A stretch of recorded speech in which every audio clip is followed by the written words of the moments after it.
The Narutoverse is a vast amalgamation of lively characters, warriors, entertainers, teachers, and the staple talk-no-jutsu.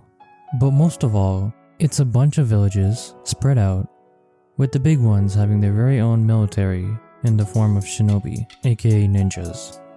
Ninjas with the power to do mystical-like feats utilizing chakra, an energy source that allows for powerful techniques to be used once mastered to deal massive damage and prove their fighting prowess/skills. Any organized nation must have teams that they can send out to do missions for them that will help fund their village, or be on standby to protect said village at a beck's call. Well, the Hidden Leaf village happens to have such a structure for Jonin mentoring Genin to become future soldiers or ninjas for the government or for the village that houses them. The most famous teams consisted of the Konoha 11, that being Team 7, Team 8, Team 10, and Team Guy, minus Sasuke. But for today's video, we will be including Sasuke to create what I believe would be the most effective and balanced teams amongst the 4 teams that comprise of the Konoha 11, or it should be Konoha 12 if Sasuke didn't go rogue. What's up everybody, it's your boy LeafShinobiSiv, and before we get into the video, I make anime reviews and other content surrounding the analysis of anime, so if that interests you, then hit that subscribe button and the like button too, and let me know your thoughts in the comment section down below. Okay, with that out of the way, let's get straight into the video. So back to the point I was making, Team 7 consists of Naruto Uzumaki, Sasuke Uchiha, Sakura Haruno, and their sensei, Kakashi the Copy Ninja, Hatake. Team 8 consists of Kiba Inuzuka, Shino Aburame, why'd I say that like an Indian, what? Shino Aburame, Hinata Hyuga, and the Illusion Queen, Kurenai Yui. Genjutsu of that level doesn't work on me. Okay, never mind. Team 10 is the infamous Inoshika-cho trio, consisting of Ino Yamanaka, Shikamaru Nara, Choji Akamichi, and the big dog Asuma Sarutobi. Finally, Team Guy consists of Straight Hands, Rock Lee, Neji, the Sealing Master Tenten, and the noble green beast of the Hidden Leaf Village, my guy. Now that we've listed all the teams here, let's get to the fun part, setting up the teams. You see, of the 4 teams here, only one of them is relatively balanced with regards to the skill sets needed for an effective and efficient shinobi team, and that would be Team 10, aka Inoshika-cho. There are 3 main fundamental fighting styles essential for a shinobi to know, that being ninjutsu, the art of utilizing chakra natures and form to create powerful techniques/moves that a shinobi can use in battle. Taijutsu, aka straight hands, and genjutsu, that utilize chakra to warp the reality of the target, disorienting them for easy takedowns, or as a distraction to escape. Alongside the fighting styles are also key skills that a shinobi must possess in order to perform their mission successfully, such as reconnaissance, stealth, strategizing, battle IQ, decision-making skills, strength, speed, and more. What makes Team Inoshika-cho balanced is how all 3 members cover for each other. Ino possesses a technique passed down from the Yamanaka clan, the main one being the mind transfer jutsu, which allows the user to possess the mind of its target and control them, with the downside being that their own body is out of commission until the jutsu is called off. She also has an ability to communicate with anyone telepathically as long as they are within her range. She also has a mind destruction jutsu which can destroy the target's mind, knocking them out permanently. This is all possible thanks to Shikamaru, who normally guards her body when she uses the mind transfer technique. Shikamaru is the brains of the operation, guiding everyone with his high IQ and ability to come up with strategies and solve problems on the fly. As for his fighting capabilities, Shikamaru uses the Shadow Possession Jutsu passed down from the Nara clan where he hails, which allows him to extend his shadow and lock onto his opponent's shadow, controlling them, stopping enemy movement in its tracks. From there, he can control his enemies to do whatever he wants, or he could extend his shadow onto his target, strangling them into submission. He is also really good at setting up traps, as shown in both Naruto and in Shippuden, where Shikamaru avenges his mentor Asuma Sarutobi, utilizing his perceived weakness in Hiran's eyes, aka his ego, and some bait in the form of traps to entrap Hiran and eliminate him. In Naruto, when he was fighting Tayuya, Shikamaru used his resourcefulness when he managed to hold off Tayuya in her strongest form as a newly appointed Chunin with just a handful of equipment, kunai, smoke bombs, etc. And while it wasn't really expected for him to defeat Tayuya, it was still impressive that despite it being outmatched, he managed to buy Naruto enough time to catch up to Sasuke, and he bought enough time so that the Sand siblings could come and save him in the end, specifically Temari. That just leaves Choji making up the Cho part of Inoshika Cho. And while he can rise up to the height of a mountain, a tall one in that, to provide space with his massive size and the destructive capabilities that a size like that provides, it wasn't enough for him to even crack the top 50 in the Naruto Top 99 worldwide popularity polls done in 2023 to determine the next one-shot novel for the most popular character, where Choji placed 87th in popularity, good enough for last place amongst the Konoha 11. In fact, he placed worse than a Konoha hospital nurse who had 1 episode and 2-minute tops worth of screen time. I know Tenten is always ridiculed with screen time jokes or lack of screen time, but even she placed in the top 50 at number 35, while a background character in 1 episode ranked ahead of Choji in popularity, which is just insane. How is this one character ranked ahead of Choji? Bro, this is crazy though. Like, I'll say before the Sasuke retrieval arc, Choji is low-key very annoying, but after that he becomes a much better character. So I was genuinely surprised to see him placed 87th. And by the way, I'll be making a video about the Naruto Top 99, giving my opinions on it, and how I'd rank the characters instead if I made my own Top 99 list, because the results are very interesting even 2 years later, so be on the lookout for that. Anyways, back to the video. Choji is a force to be reckoned with as he trades IQ and speed for strength. He's the muscle of the group who can quite literally bowl a strike into his opponents, knocking them out, or go Popeye fist on him. He can also use his clan special pills to drastically increase his chakra reserves and strength. And to round it all off, you had the mentor that trained the trio, Asuma Sarutobi, the smooth operator with the nonchalant moves to catch you off guard. But here's the thing, this team and the rest of the teams could do so much better, so let's do better. Starting off with the team that would see the most change would be Team 8. Kurenai excels at Genjutsu, and if you watch Naruto, you should know where this is heading. Sakura will be the first addition to Team 8. With her affinity for Genjutsu, Kurenai will allow Sakura to not only notice and dispel Genjutsu, but to perform it on her own, which is more than she did in Naruto before Tsunade taught her how to use, medical ninjutsu. I do believe that she would still train under Lady Tsunade, by the way, because I believe Kurenai would also see how well she'd be able to control her own chakra and maybe get the hint that, hey, she could be a good medical nin. This would mean later on she would gain medical ninjutsu and her strength of 100 seals and tap into rapid regeneration and boost her strength to a really big amount, which would be a great addition for Kurenai's team, becoming another powerhouse for her to use alongside the next shinobi joining Team 8, Neji Hyuga. Yes, Kurenai will be trading one Hyuga for another, but this Hyuga is a prodigy who needs to have his eyes opened to the world of possibilities. And by possibilities, I mean freedom of choice, which Kurenai and Sakura may be able to provide. Neji's fighting prowess is advanced for Genin and definitely in line with Chunin level, if not Jonin. Being a Hyuga, he knows the same techniques Hinata does, but on a greater level, even learning the 8 trigrams palm rotation technique on his own, which surprised Hiyashi Hyuga, the leader of the Hyuga clan himself.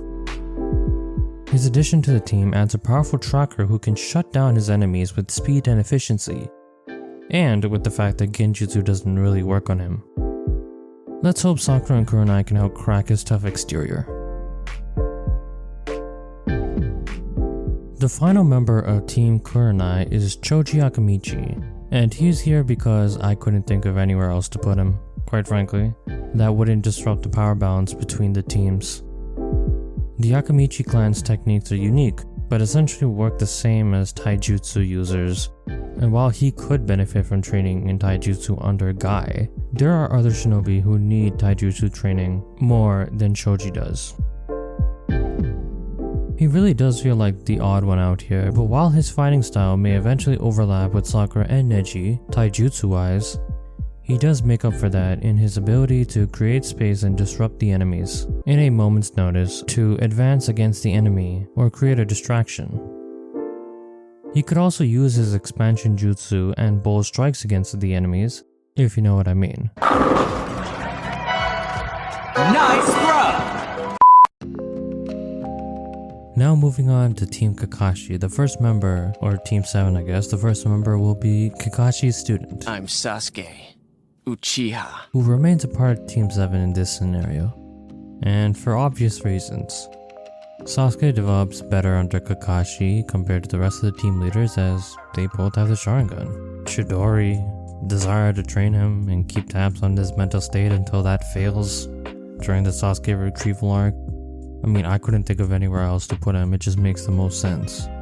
And maybe in this scenario, Kakashi is able to keep a better eye on Sasuke in this case, whereas he had to focus on Naruto and Sasuke, so who knows. Maybe this new team will change things. Now the second member of this team will be Hinata. See, Hinata, like Neji, is part of the Hyuga clan who possesses the Byakugan, a dojutsu that allows the user enhanced vision in general, but also allows vision into Tenketsu, or points on the body where chakra move through. Utilizing the 8 trigrams technique, Hinata, like Neji, can shut down these pressure points, preventing the target from using their chakra. She can also use techniques such as the protective 8 trigram 64 palms on defense, which she came up with by herself, by the way. And she can make her chakra points pinpoint sharp to where she can slice through very small objects such as wasps with the utmost precision. Finally, she also adds an element for Sasuke to train against, a fellow dojutsu user himself, which would help her more than Sasuke but would make a good sparring partner when Hinata is giving it her all. And with her being very timid and kind of shy, it may piss off Sasuke at first, but I feel like she being around and with Kakashi being quite understanding, I feel like there may be a better dynamic here where Sasuke maybe decides to just not go with Orochimaru. I don't know, maybe. But maybe he has at least a more level head about it.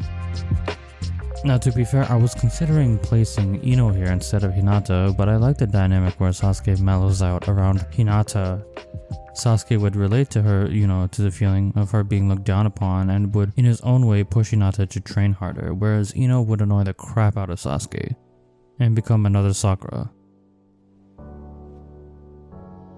Now Kiba is the final shinobi that joins Team 7. Kiba uses Ninken, aka Ninja Hounds, but instead of it being a summon, it's his partner, Akamaru. Since Kakashi uses Ninja Hounds as his summoning jutsu, maybe his Ninken can teach Akamaru some tricks or vice versa. Or Kiba could acquire the summoning jutsu to summon Ninken, like Kakashi for backup. Which, by the way, is a fair point, and I don't know why he never learned this. I feel like Kishimoto really should have put that in there, man. He should have had a summoning to summon Ninken. It just makes the most sense.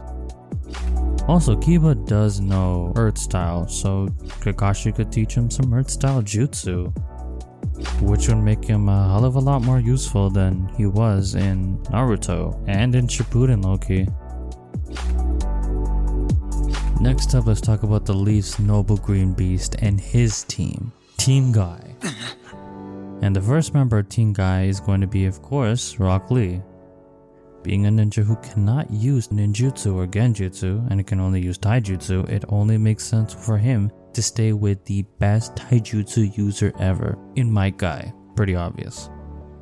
Now our next member is going to be Shino Aburame, who is part of the Aburame clan, a clan that allows them to live in their system and utilizes these bugs to eliminate you. While Guy and Rock Lee are more of the offensive type in combat, Shino is the one normally scheming in the shadows, which plays perfectly into this team dynamic, as he would have free reign to flank his opponents and catch them off guard. He's also an expert tracking ninja thanks to his bugs that he can use to immobilize his opponents. Learning taijutsu from my guy would allow him to sharpen his skills and better utilize his strengths as a close to medium range fighter. Now for the final member of Team Guy, I was debating between putting Ino or Choji here, but in the end I chose to put Ino here because I could see Ino benefiting more from learning taijutsu to defend herself in case she was in a position where she couldn't use her clan's techniques of mind transfer jutsu or destruction jutsu. She also learns medical ninjutsu over the time skip, which would greatly benefit her teammates considering Rock Lee and my guy use a technique in the 8 gates technique that taxes their body but greatly increases their physical capabilities, so that healing would definitely come in handy.